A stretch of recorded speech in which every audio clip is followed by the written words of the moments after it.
ஏங்க பாருங்க, இந்த கருவாடுலாம் நமக்கு எங்கேருந்து வந்திருக்கு தெரியுமா?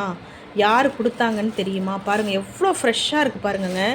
இந்த நாகர்கோயில், கன்னியாகுமரி சைட்லாம் வந்து நம்ம கடையில வந்து சாப்பிட வராங்கல்ல, அவங்கலாம் சொல்ல நான் கேட்டுருக்கேன். எங்க ஊர்ல வந்து மீனெல்லாம் சூப்பரா இருக்கும்க்கா, கருவாடு கூட அவ்வளோ டேஸ்ட்டா இருக்கும்க்கா அப்படின்னு சொல்லுவாங்க.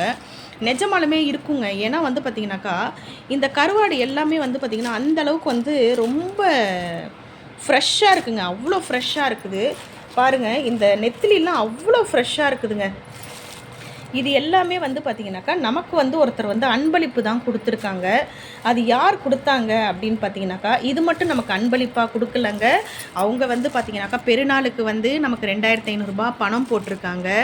அதாவது எனக்கு என்ட்ட கேட்கவும் இல்ல, எனக்கு ஃபோனும் பண்ணல, எதுவுமே பண்ணல. எனக்கு வந்து பார்த்தீங்கன்னாக்கா, பெருநாளுக்கு என்னுடைய அக்கௌண்ட்ல வந்து ரூ. 2500 கிரெடிட் ஆச்சுங்க.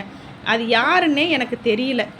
தெரியாமலே இருந்தது. சரி என்னடா இது அப்படின்னு யோசிச்சுட்டே இருந்தேன்.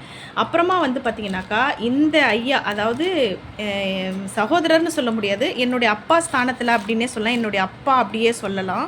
அவர் வந்து பார்த்தீங்கன்னாக்கா, பாம்பன்லேருந்து அவருடைய பேர் வந்து பார்த்தீங்கன்னாக்கா, முகமது மைதீன். அவர் தான் வந்து பார்த்தீங்கன்னாக்கா, பாம்பன்லேருந்து என்னை பார்க்கறதுக்காக வந்திருந்தார். எனக்கு எந்த தகவலுமே சொல்லலை. தகவல் சொல்லாமலே வந்ததுனால என்னால் அவரை பார்க்க முடியல. நான் வந்து அப்போ வெளியில் இருந்ததுனால, வெளியில் கொஞ்சம் வெளி வேலையாக கொஞ்சம் போயிட்டேன். அதனால் பார்க்க முடியல. அதனால் அவர் என்ன சொன்னார்னாக்கா, நான் வந்திருக்கேம்மா அப்படின்னு சொல்லிட்டு நம்ம கடைக்கிட்ட வந்துட்டு அவர் கால் பண்ணார். ஐயோ என்னங்கய்யா நீங்கள் சொல்லாமல் வந்துட்டீங்களே, நான் வந்து இப்போ வெளியில் இருக்கேன் அப்படிங்கும்போது, அப்புறமா சரிம்மா அப்படின்னு சொன்னார்.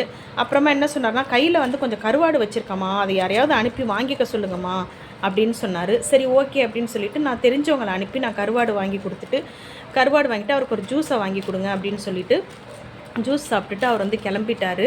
ரொம்ப ரொம்ப சந்தோஷமாக இருந்தது. நம்மளை வந்து பார்க்குறதுக்காக ஒரு சப்ஸ்கிரைபர் வந்து என்னை தேடி வந்திருக்காங்க.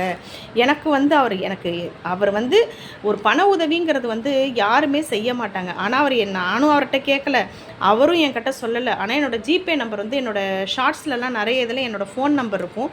அதை வச்சு அவர் என்ன பண்ணிட்டாருனாக்கா, நெட் சென்டரில் போயிட்டு ரூ. 2500 பணத்தை போட்டுட்டார். அப்புறமா இந்த இங்கே வரும்போது தான் அவர் கேட்டார், 2500 வந்துச்சான்னு கேட்டார். ஆமாங்க ஐயா வந்தது. அது நீங்கள் தானா அப்படின்னு கேட்டேன். ஆமாம்மா, பெருநாளுக்காக பிள்ளைகளுக்காக நான் கொடுத்தம்மா, என்னுடைய அன்பளிப்புமா அப்படின்னாரு. இருந்தாலுமே ஐயா வந்து ரொம்ப கஷ்டப்படுறாரு. அவரும் வந்து சமையல் வேலை தான் பார்க்குறாரு.